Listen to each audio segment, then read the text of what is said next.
Assalamualaikum warahmatullahi wabarakatuh. Selamat pagi, Om Swastiastu, Namo Buddhaya, salam kebajikan. Kita semua tentu sering mendengar pepatah yang mengatakan bahwa membaca adalah jendela dunia. Membaca membuka cakrawala pengetahuan, membawa kita menjelajah ke berbagai penjuru dunia tanpa harus benar-benar datang ke sana.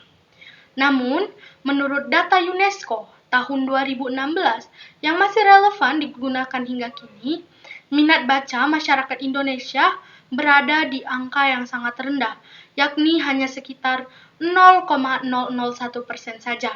Artinya, dari setiap 1.000 orang, hanya 1 orang yang benar-benar terbiasa membaca buku secara rutin.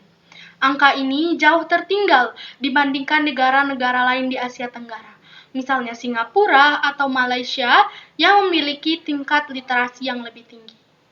Apa sebenarnya penyebab dari rendahnya minat baca masyarakat di Indonesia?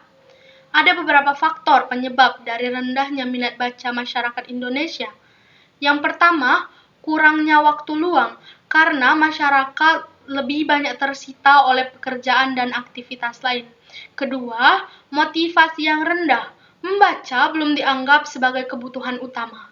Ketiga, hadirnya hiburan digital seperti media sosial dan tontonan video yang lebih menarik perhatian.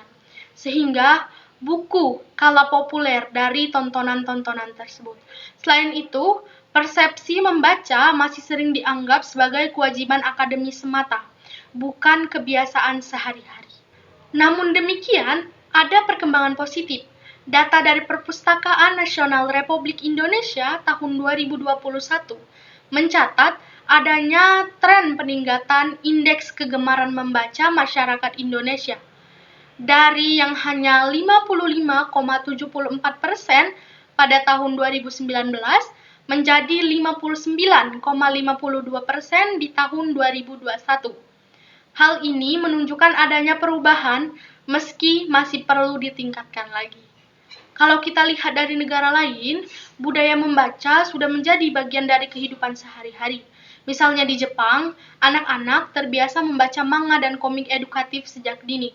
Dan itu menumbuhkan kebiasaan membaca tanpa paksaan. Di Finlandia sendiri, sekolah menyediakan waktu khusus untuk membaca, yakni sekitar 15 menit setiap hari, yang terbukti meningkatkan minat literasi anak-anak mereka. Lalu bagaimana dengan kita? Sebenarnya ada langkah-langkah sederhana yang bisa kita lakukan. Pertama, mulai dari membaca hal-hal yang ringan, seperti cerita pendek, artikel, atau komik. Kedua, memanfaatkan teknologi dengan membaca e-book atau aplikasi literasi, sehingga membaca jadi lebih mudah diakses. Ketiga, biasakan membuat target kecil, misalnya membaca 10 menit setiap hari sebelum tidur, sedikit demi sedikit, kebiasaan itu akan terbentuk.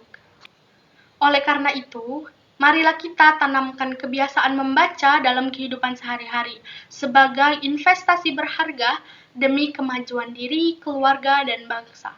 Semoga dengan semangat membaca yang terus tumbuh dan berkembang, kita semua dapat menjadi insan yang lebih bijak, berpengetahuan luas, dan mampu menghadapi berbagai tantangan di masa yang mendatang dengan percaya diri. Terima kasih atas perhatiannya. Wassalamualaikum warahmatullahi wabarakatuh.